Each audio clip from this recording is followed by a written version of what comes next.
بالعالمين والصلاة والسلام على سيد المرسلين وعلى آله وصحبه أجمعين أما بعد فأعوذ بالله من الشيطان الرجيم بسم الله الرحمن الرحيم إن الله وملائكته يصلون على النبي يا أيها الذين آمنوا صلوا عليه وسلموا تسليما اللهم صل على سيدنا مولانا محمد وعلى آله وصحبه وبارك وسلم. یہ درس حدیث میں حدیث پاک کا جو درس چل رہا ہے وہ ہے مشکات شریف، اور مشکات شریف کا بیان یہ چل رہا باب الایمان بالقدر، یعنی تقدیر پر ایمان لانے کا بیان. یہ درس جاری ہے اور اس کی الفصل الاول پہلی فصل ہے. ہر باب میں 3 فصل ہوتی ہے، اول، دوم اور سوم. تو پہلی فصل میں زیادہ تر سب سے پہلی فصل میں جو حدیث بیان کیا ہے صاحب کتاب نے وہ بخاری مسلم کی متفق علیہ حدیث کا بیان کیا ہے، یا تو بخاری کی یا تو مسلم کی یا دونوں کی حدیث ہیں. اور دوسری جو فصل ہے اس میں سیاہ ستہ کی 6 کتابیں ہیں جو اس کی حدیثیں بیان کی گئی ہیں. تیسری فصل میں جو ہے نا یہ اور دیگر جو سیاہ ستہ کی علامہ کتابیں ہیں ان کی حدیثیں ذکر کی گئی ہیں. تو یہ فصل اول چل رہی ہے اور یہ حدیث پاک جو آپ سننے جا رہے ہیں یہ بخاری اور مسلم شریف کی متفق علیہ حدیث پاک ہے. اس حدیث پاک کو حضرت سیدنا ابو ہریرہ رضی اللہ تعالیٰ عنہ روایت کرتے ہیں. وہ کہتے ہیں کہ قال رسول اللہ صلی اللہ علیہ وسلم ان اللہ کتب علی ابن آدم حظہ من الزنا ادرک ذالک لا محالۃ. اب چونکہ بیان چل رہا تقدیر کا، تقدیر کسے کہتے ہیں؟ اللہ تعالیٰ کا جو ازلی فیصلہ ہے بندوں کے لیے اس کو تقدیر کہتے ہیں. یعنی اللہ تعالیٰ کا ازلی فیصلے کو تقدیر کہتے ہیں. اللہ نے جو ہمارے حق میں فیصلہ کر دیا ہے کہ تمہارے ساتھ یہ پیش ہوگا، کتنا زندگی گزارو گے، کیا کھاؤ گے، نکاح کہاں کرو گے، وغیرہ وغیرہ، یہ جو اللہ نے پہلے سے فیصلہ کر دیا ہے، لکھ دیا ہے، اسی کو کیا کہتے ہیں؟ تقدیر. اور یاد رکھنا تقدیر پر ایمان لانا اسی طرح ضروری ہے، یہ چونکہ ضروریات دین میں سے جس طرح اللہ تعالیٰ کی وحدانیت پر ایمان لانا ضروری ہے. ٹھیک ہے نا؟ اس لیے کہتے ہیں آمنت باللہ و ملائکتہ و کتبہ و رسولہ والقدر خیرہ و شرہ. اور اچھی بری تقدیر پر ایمان لانا نا، یہ ہمارے مفصل میں آپ پڑھتے ہیں. تو اب یہاں پر چونکہ بیان چل رہا ہے تقدیر کا، تو میرے آقا فرماتے ہیں کہ بے شک اللہ نے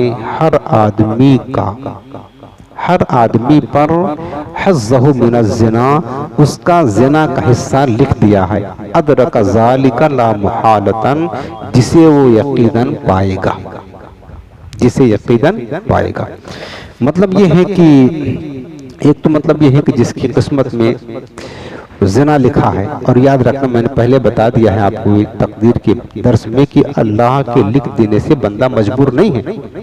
اب سوچیں کہ یار ہماری قسمت میں زنا کاری بدکاری لکھی لہذا ہم زنا کریں، ہمارا قصور کیا؟ نہ، بلکہ ہم ایسا کرنے والے تھے، اللہ کو معلوم تھا، اللہ نے لکھ دیا کہ بندہ ایسا کرے گا. سمجھ رہے ہیں نا؟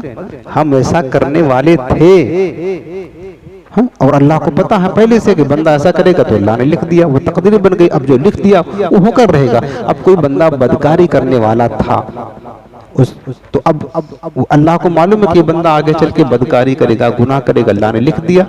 اب جب لکھ دیا ہے کہ بندہ تو خود اپنے اختیار سے کرنے والا تھا نہ کہ اللہ نے لکھ دیا ہاں تو کرے گا، ایسا نہیں ہے. بندہ خود کرنے والا تھا تو اللہ نے لکھ دیا ہے. اب جب لکھ دیا ہے تو بندہ وہاں تک پہنچے گا، بندہ وہاں تک پہنچے گا.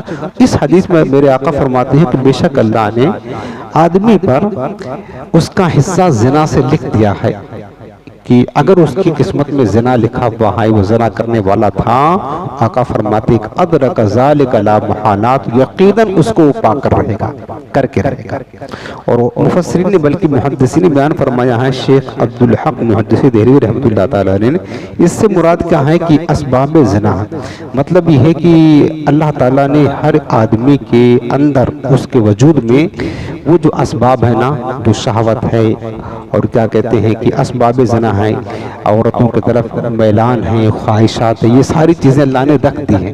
ظاہر سی بات ہے شہوت اور خواہشات نفسانی، عورتوں کی طرف انسان مرد کا میلان، یہ ساری چیزیں ہمارے وجود میں ہیں نا، تو یہ سب چیزیں کس نے رکھی ہیں؟ اللہ نے رکھی ہیں، اللہ نے لکھ بھی دیا ہے، ہمارے اندر رکھ بھی دی ہے۔ یہی شہوت ہے کہ جس کی جو انسان کو بھارتی ہے تو انسان گناہ کی طرف مائل ہوتا ہے، برائی کا قصد کرتا ہے، ارادہ کرتا ہے۔ تو اس سے مراد اسباب زنا ہے کہ اللہ نے ہر انسان پر اس کا زنا کا حصہ لکھ دیا ہے جس کو وہ پاک رہے گا یقیناً۔ اب پھر فرمایا کہ فَزِنَ الْعَيْنِ النَّظْرُ، تو آنکھ کا زنا دیکھنا ہے، یعنی غیر محرم عورتوں کو شہوت کے ساتھ دیکھنے کو آنکھ کا زنا کہا جاتا ہے، ٹھیک ہے نا؟ جبکہ اچانک اٹھنے والی نظر، پڑنے والی نظر، یہ پہلی نظر جو کہ اچانک پڑے بغیر اختیار کے یہ معاف ہوتی ہے۔ اب لیکن قصد و ارادہ کے ساتھ دوسری نظر ڈالنا، شہوت کے ساتھ غیر عورت کی طرف کیا شہوت کا اندیشہ ہو، دل میں برا خیال آئے، یہ حرام ہے، اور پھر اسی کو کہتے ہیں آنکھ کا زنا۔ اس کے بعد فرمایا کہ وَزِنَ اللِّسَانِ الْمَنْطِقِ، اور زبان کا زنا بات کرنا۔ کس طرح بات کرنا؟ غیر محرم عورتوں کے ساتھ ان کی حسن و جمال کا تذکرہ کرنا، جس سے دل میں خواہش پیدا ہو، لذت پیدا ہو، برائی کا ارادہ ہو، اس طرح عورتوں سے کلام کرنا جیسے ایک اجنبی مرد ایک اجنبی عورت سے کرتے ہیں۔ تو فرمایا کہ جو زبان سے کلام ہو رہا ہے در حقیقت بے حیائی کے کلام ہو رہا ہے، یہ زبان کا زنا کہلاتا ہے۔ اس کے بعد فرمایا کہ وَالنَّفْسُ تَمَنَّا وَتَشْتَهِي وَالْفَرْجُ يُصَدِّقُ ذَلِكَ وَيُكَذِّبُ، فرمایا کہ انسانی جو نفس ہے، دل ہے، یہ تمنا کرتا ہے اور آرزو کرتا ہے، خواہش کرتا ہے۔ یہ تمنا خواہش کہاں پیدا ہوتی ہے؟ دل میں پیدا ہوتی ہے، دل میں پیدا ہوتی ہے۔ والفرج، اور انسان کی جو شرمگاہ ہے، یصدق ذالک ویکذبہ، یا تو اس کی تصدیق کر دیتی یا تو اس کی تکذیب کر دیتی ہے۔ یعنی دل میں تمنا پیدا ہوتی ہے کہ ایسا کرو، دل ابھارتا ہے، خواہشات انسان کو ابھارتی کہ ایسا گناہ کرو۔ اب پھر کیا ہوتا ہے کہ شرمگاہ اگر وہ کر لیتا ہے تو شرمگاہ اس کی تصدیق کر دیتی ہے کہ ہاں جو تم نے ارادہ کیا تو ہم نے کر لیا، اور اگر نہیں کرتا وہ تو شرمگاہ اس کی تکذیب کر دیتی ہے کہ نہیں، اب یہ گناہ نہیں کریں گے۔ تو اس طریقے سے جو ہے نا انسان کے دل میں خواہشات تو بہرحال پیدا ہوتی ہیں۔ فرمایا کہ متفق علیہ، یہ حدیث پاک متفق علیہ، متفق علیہ معنی یہ حدیث بخاری شریف میں بھی ہے اور مسلم شریف میں بھی ہے۔ وفی روایت لمسلم، لیکن مسلم شریف کی روایت میں یہ کلمات لکھے ہیں کہ قالا، یعنی مطلب مراد وہی ہے، الفاظ جو ہے نا مسلم شریف کی روایت میں کچھ آگے چینج ہے۔ امام مسلم کہتے ہیں کہ کتب علی ابن آدم نصیبہ من الزنا، معنی وہی ہے کہ ابن آدم پر اس کے زنا کا حصہ لکھ دیا گیا ہے، مدرک ذالک لا محالہ، جس کو یقیناً وہ پا کر رہے گا، العینان زناہما النظر، دونوں آنکھیں ان کا زنا دیکھنا ہے، والاذنان زناہما الاستمتاع، اور کانوں کا زنا جو ہے نا اجنبی عورتوں کی باتوں کو سننا، واللسان زنا الکلام، اور زبان کا زنا بات کرنا ہے، والید زنا البطش، اور ہاتھ اس کا زنا پکڑنا ہے، غیر محرم عورتوں کو شہوت کے ساتھ پکڑنا، والرجل زناہما الخطا، اور پاؤں کا زنا جو ہے نا وہ چلنا ہے، غیر محرم عورتوں کی طرف برائی کی قصد سے جانا، یہ پاؤں کا زنا کہلاتا ہے، والقلب یہوی ویتمنی ویصدق ذلک الفرج ویکذبہ، اور دل خواہش کرتا ہے اور تمنا کرتا ہے، جبکہ شرمگاہ اس کی تصدیق یا تکذیب کر دیتی ہے۔ مطلب یہ ہے کہ انسان اگر اپنی شرمگاہ کی زنا میں ملوث ہوتا ہے نا تو یہ ایسی چیز ہے جو تمام زنا کا مجموعہ ہے۔ جو بدکار انسان گناہ کرتا ہے، زنا کرتا ہے، بدکاری میں ہوتا ہے تو آنکھوں کا بھی زنا کرتا ہوتا ہے، ہاتھ کا بھی زنا، زبان کا بھی زنا، پیر کا بھی زنا، سب کا زنا۔ یہ ایسی خطرناک چیز ہے، اللہ ہماری حفاظت فرمائے اور ہمیشہ بڑے بڑے گناہوں سے، خاص کر زنا جیسی بدکاری سے اللہ ہمیں محفوظ رکھے۔ ایک حدیث پاک اور سن لے، 5 منٹ باقی ہے تاکہ کچھ ہمیں آ جائے۔ یہ حدیث پاک حضرت عمران بن حسین رضی اللہ تعالیٰ عنہ سے روایت ہے، وہ کہتے ہیں کہ ان رجلین بن مزینہ، قبیلے مزینہ کے 2 شخص، قالا، انہوں نے حضور سے کہا کہ یا رسول اللہ صلی اللہ علیہ وسلم، ما يعمل الناس اليوم ويقدحون فيه اشيء قضي عليهم ومضى فيهم من قدر سبق۔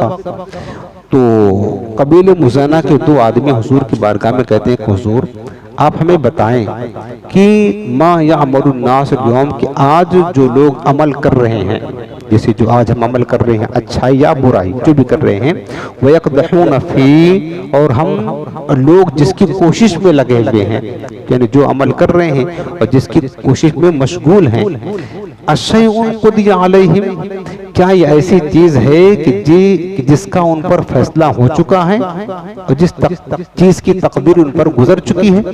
یعنی وہ صحابہ یہ پوچھنا چاہتے ہیں تو حضور جو ہم عمل کر رہے ہیں اچھائی یا برائی، تو کیا یہ ساری چیزیں ہماری قسمت میں پہلے لکھا جا چکا ہے، ہمارے بارے میں فیصلہ ہو چکا ہے، ہماری تقدیر بن چکی ہے، اس کے مطابق ہم کر رہے ہیں؟ یہ تقدیر کا بیان ہے نا۔ وہ ان کو علم نہیں تھا، وہ پوچھنے آئے تھے کہ جو انسان آج عمل کر رہا ہے، اچھائی کر رہا ہے یا برائی کر رہا ہے، تو کیا یہ ساری چیزیں، یہ انسان کی کوشش، اس کا عمل سب تقدیر میں لکھا جا چکا تھا پہلے سے، تو آج کر رہا ہے؟ حالانکہ میں نے آپ کو حدیث پاک پہلے یہ سنائی تھی کہ اللہ نے مخلوق کی تقدیر کو مخلوق کی پیدائش سے 50,000 برس پہلے لکھ دیا۔ ہماری تقدیر، ہماری پیدائش کتنا 50,000 برس پہلے لکھ دیا، حدیث پاک پیچھے گزر چکی ہے۔ تو صحابہ پوچھ رہے تھے کہ حضور انسان جو آج عمل کر رہا ہے، جس میں کوشش کرتا ہے، کیا یہ ایسی چیز ہے کہ جس کا ان پر فیصلہ ہو چکا ہے، تقدیر گزر چکی ہے؟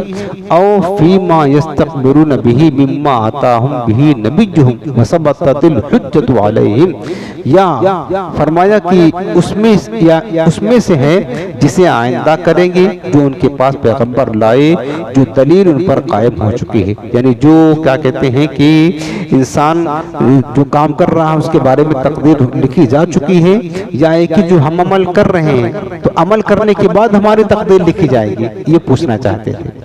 یعنی جو ہم عمل کر رہے ہیں، ہم نے جو عمل کیا ہماری تقدیر لکھی جائے گی کہ ہاں ہم یہ ایسا عمل ہم نے کیا، اس طرح ہوگا، یہ پوچھنا چاہتے تھے۔ یعنی جو پیغمبر ان کے پاس لے کر آئے تو اور ان پر دلیل قائم ہو گئی، تو کیا یہ جو عمل ہم کر رہے ہیں تو یہ عمل پہلے کر رہے ہیں، تقدیر بعد میں لکھی جائے گی، یا تقدیر پہلے لکھی جا چکی ہے، عمل بعد میں کر رہے ہیں؟ یہ پوچھنا چاہتے تھے۔ قالا، میرے آقا فرماتے کہ لا، نہیں، بل شیء قضی علیہم ومضی فیہم، بلکہ یہ ایسی چیز ہے کہ جس کا ان پر فیصلہ ہو چکا ہے اور تقدیر ان کی لکھی جا چکی ہے۔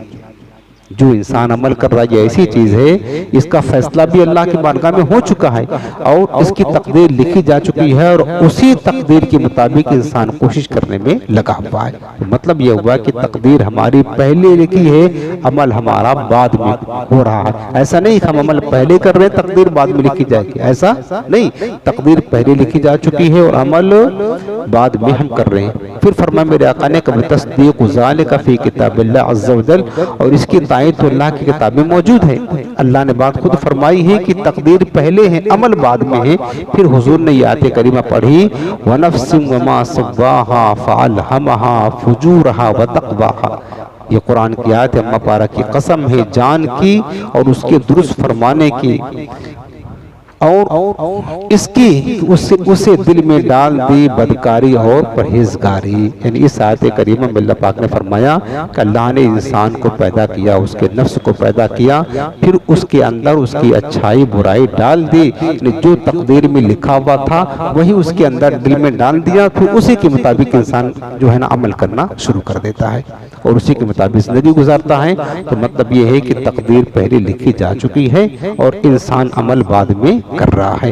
اللہ تعالی ہمیں قرآن عظیم کے نور سے روشن فرمائے اور قرآن کے فضائل سے مالا مال فرمائے۔ بسم اللہ الرحمن الرحیم۔